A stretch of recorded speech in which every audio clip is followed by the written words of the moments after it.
Hello friends, এসো আজ আমি তোমাদেরকে অতি সাধারণ পদ্ধতিতে, একদম ঘরোয়া পদ্ধতিতে সিম্পল ট্যাংরা মাছ বানিয়ে দেখাবো আলু দিয়ে। তার জন্য আমি এই দেশি মাঝারি সাইজের ট্যাংরা মাছ নিয়ে নিয়েছি। ভালো করে কেটে ধুয়ে পরিষ্কার করে নুন হলুদ মাখিয়ে নিয়েছি। আর এদিকে কড়াইতে তেল গরম করে নিয়েছি।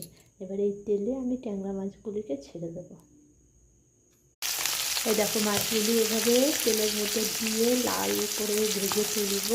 একটু সাবধান, ট্যাংরা মাছ কিন্তু ফাটে, সাবধানে একটু দূরে থেকে, নয়তো গরম তেল ছিটে যেতে পারে চোখে মুখে হাতে।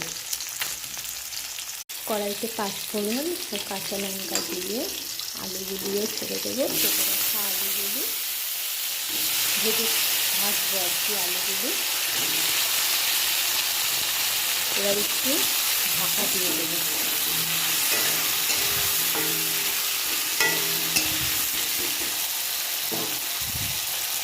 ঢাকনা তুলে ফেলেছি।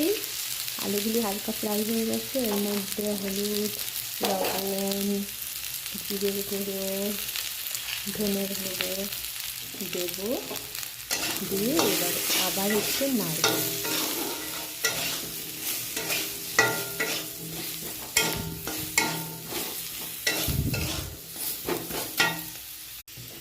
এবার আমি মাছ, জল